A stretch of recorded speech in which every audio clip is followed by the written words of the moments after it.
Jo de festa, després d'after, després a casa. La verdad és que no faig res més que sortir. No, vas al cine, no, però... està bé, escolta, saps? Vull dir, en el fons és una opció que, vull dir, saps? Com sigui gran ja no podré. No, escolta, no ens tanquen un taüt, escolta, exacte, no es prohibeixen l'entrada, Els majors d'algú. No, però no sé. I tu? Bueno, jo també vaig de festa sempre, però perquè, a veure, si sempre estan els meus amics allà i em trobo tota la gent del poble i tot, no sé, si vaig a un altre lloc potser no hi ha ningú que coneixi o alguna, no sé, vaig a lo segur i passo bé allà. I vosaltres teniu la sensació que és un problema l'alcohol o no? A les nits, per exemple? O amb la vostra colla d'amics, que dieu, hòstia, doncs...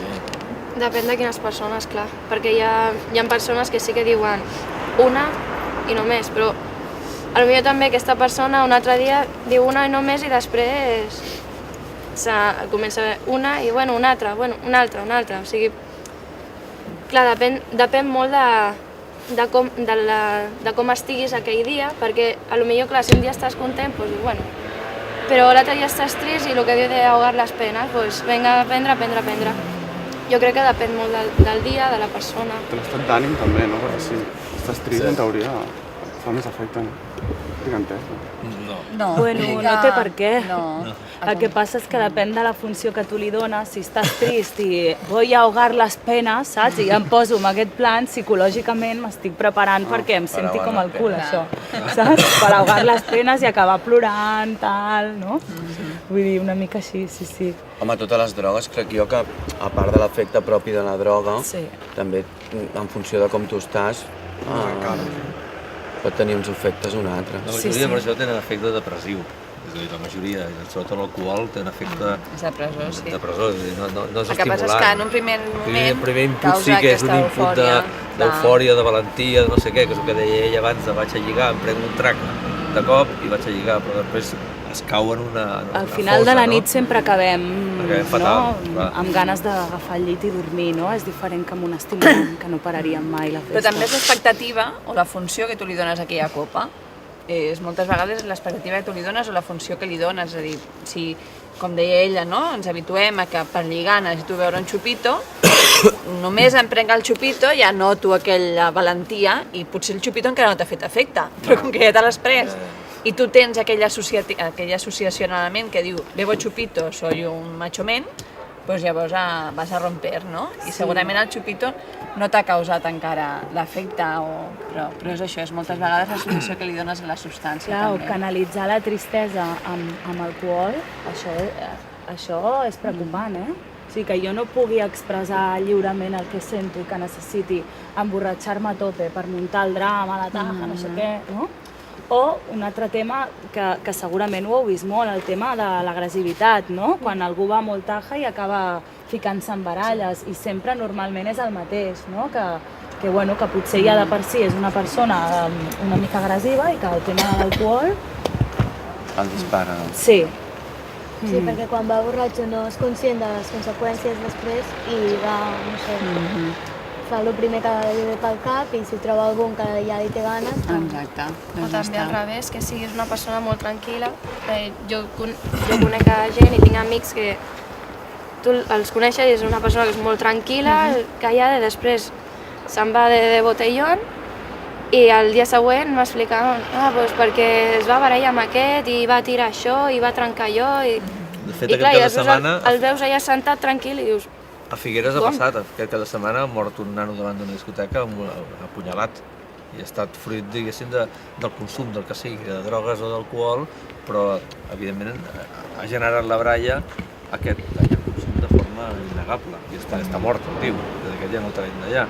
Per tant, la conseqüència última ha estat fatal, no? Sigui qui sigui el culpable o responsable, està clar que el consum del que sigui us ha portat a una baralla mortal, no? A mi m'agradaria demanar-vos un exercici de prospecció una mica, val? I si vosaltres fóssiu responsables de polítiques socials a nivell municipal, a nivell autonòmic, per exemple, o a nivell estatal inclús, quines coses faríeu per evitar aquest consum irresponsable per part dels joves, o per evitar o per trencar aquesta associació de sortir de marxa a veure fins al límit, no? Què creieu que s'ha de fer per a aquesta gent que veu tant i que no és conscient de les conseqüències que té o que només coneix aquesta manera de divertir-se, que trenqués amb això? Què faríeu? Bueno, jo evitaria que els menors d'edat compressin alcohol, perquè jo crec que qualsevol menor que vulgui pot consumir. I evitaria això. Però no sé I polítiques més severes, no?, de cara als comerços i tot això, a l'hora de vendre alcohol, doncs que l'obligació de prendre DNI, totes aquestes coses que ara l'obligació hi és. Grups que tenen un major d'edat, Sí, preferència. És que qui vol, jo crec que qui vol, Per tant, a part del tema punitiu, del tema sancionadors, ja veiem que no n'hi ha prou, què més podem fer? Jo, a part d'això, trauria els anuncis publicitaris d'alcohol, perquè en els anuncis ja posen molts amics allà rient, ja és com si cavallessis alcohol, ja tu passes bé amb els amics. O sigui, primer treure publicitat perquè té una bastant importància en aquest tema. Ja, però, Trauria tots. però és que la publicitat sí que pot incitar els menors a aprendre, però és que la publicitat hi ha de ser, perquè si tu tens un producte, l'has de vendre.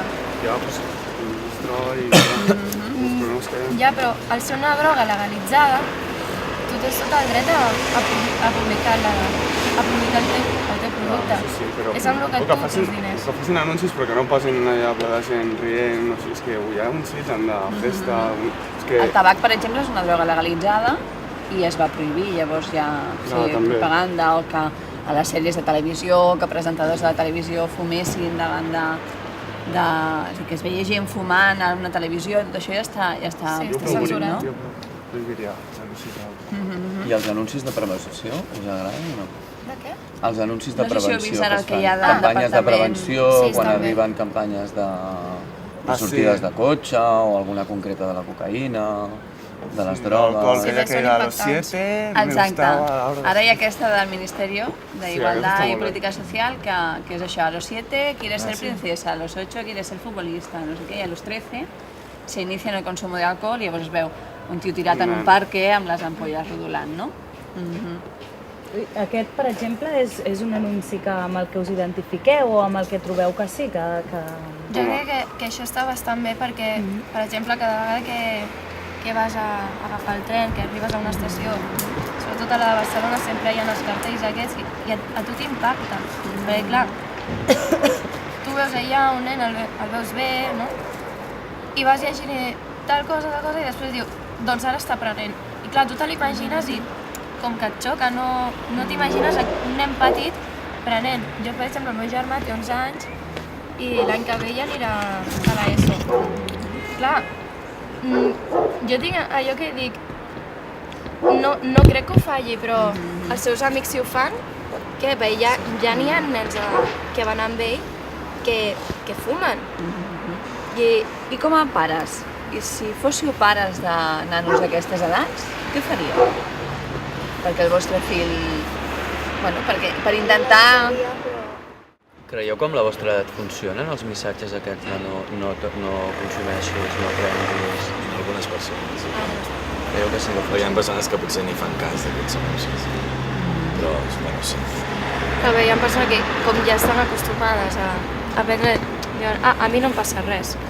Jo porto ja temps i a mi no em passa res, i al final arriba un moment que sí que passa. I els missatges de reducció de danys, sabeu a què em refereixo? Com, bueno, no sé, no? Aquestes informacions així de drogues, però que el que fan és recomanar-te pues, consumir menys, consumir d'una forma responsable, entre cometes. Sabeu què vull dir o no? Per exemple, el tema del beure és de no beure tantes begudes destil·lades, sinó beure cervesa o compaginar la cervesa amb un refresc, per exemple, o un cubat amb un Saltar les refresc. rondes quan fa jocs d'aquests, no? Pues una ronda no jugo, per descansar un palet, coses així. Això creieu que funciona o en el fons no? O a la pràctica, quan estàs bevent i no penses... Jo crec que en el fons. Que no hi penses. El que veu, veu. Al final cadascú acaba fent el que vol, perquè jo, per exemple, puc veure un anunci que em diu no prenguis alcohol.